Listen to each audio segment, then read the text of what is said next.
Tapi benda ni akan bawa ke mulut dia kan, pegang sana, pegang sini. Kalau kita ajak cabai yang berkira dekat dia, insya-Allah dia tak akan kena lah HFME kan. So dia blanket macam tu. Okey, ni jaga pasal playground, nak buat di luar rumah lah. Okay, next.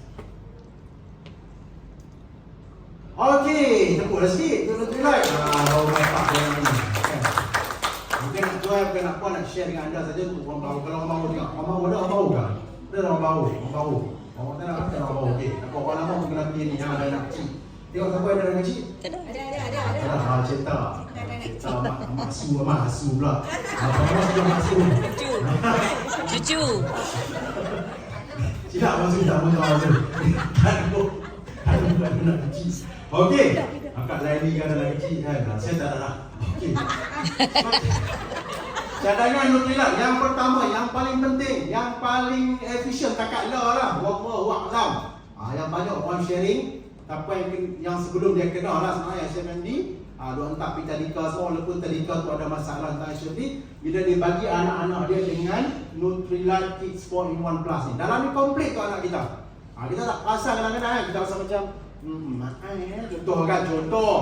Tapi kalau kita betul-betul ambil tanggungjawab dengan anak kita, benda ni sangat murah. Benda ni sangat murah untuk anak-anak kita konsum. Ada 30 stick.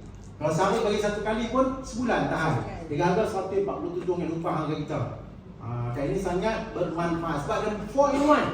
Ada dalam tu vitamin C yang memang untuk pencegahan kan, untuk pencegahan sesama, imun, apa semua virus ni boleh makan vitamin C. Okey, lepas tu ada vitamin D untuk tulang dia kan, D3, lepas tu ada zinc untuk kuatkan dia lagi, dan juga probiotik untuk usus dia. 4-in-1 ni sangat-sangat penting. Menyediakan nutrien yang penting lengkap untuk keimunan. Untuk imun lah kan, dalam otak imunisasi kan, itu cucu immunity. Kan, kalau ulang sekali immunity dan kesihatan usus kanak-kanak. Telah terdapat dalam bentuk serbuk, cepat cair, koyak. Lagi famous orang koyak sos kicap, sos apa semua kan. Ya dah, ni koyak sencing tu anak kita. Pagi minum. Dia serbuk, terus larut dalam mulut. Okey, cepat beredar, penuh keserokan dengan manfaat kesihatan tu anak. Dia sedap melindungi anak daripada virus, kuman dan bakteria. Tiga-tiga cover siksa.